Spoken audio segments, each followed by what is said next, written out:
경제와의 거리를 좁히다 거리의 경제입니다. 지난 편에서는 물가 상승, 즉 인플레이션의 위험에 대해 다뤘었죠. 갑자기 막 1,200원까지 써봤어요. 금방 안 떨어져. 그런데 방송 이후 이런 댓글이 달렸습니다. 혁신 기업들이 기술 개발하고 가격 경쟁하면 물건값은 더 싸질 수 있는 거 아니냐, 이런 가능성을 무시한 거 아니냐는 거죠. 일리 있는 말입니다. 실제 최근 인플레이션이 사라진 원인을 미국의 유통업체 아마존의 물류혁신으로 꼽는 학자들도 있습니다. 자, 그럼 말 나온 김에 이 문제 한번 짚고 넘어가 보겠습니다. 기술 기업들은 얼마나 인플레이션을 막아줄 수 있을까요? 이 공유 차량을 타고 현장으로 한번 가보겠습니다.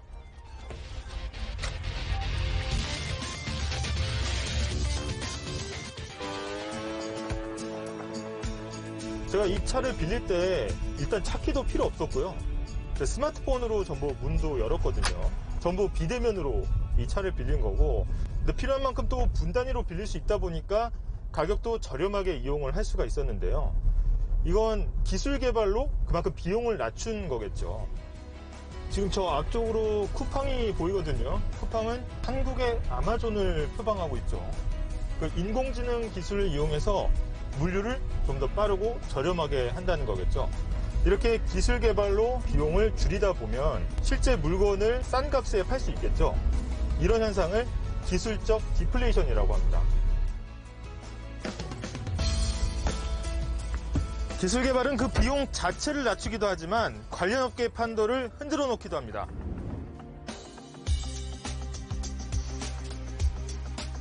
경쟁업체보다 비싸면 그만큼을 보상해준다는. 하지만 이들의 진짜 적수는 쿠팡입니다.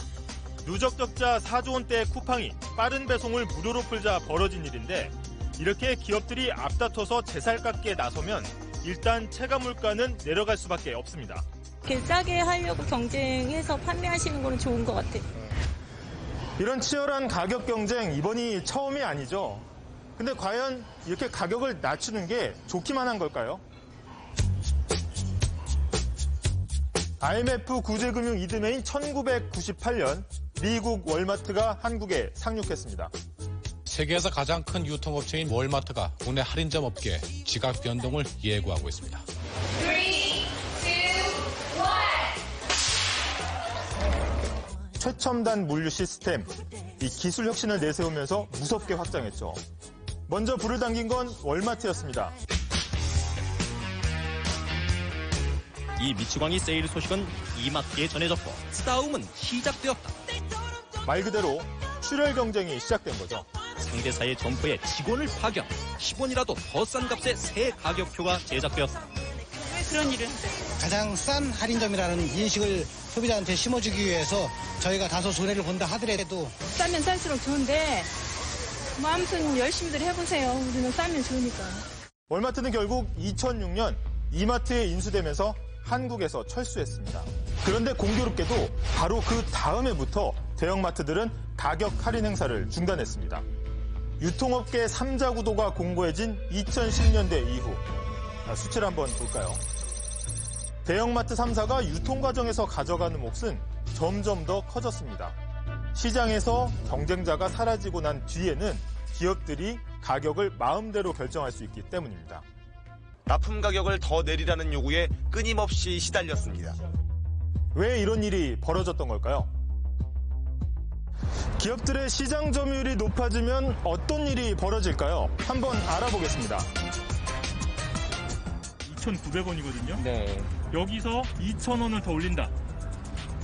4,000원을 돌린다. 자, 그러면 10,000원으로 갑시다. 10,000원.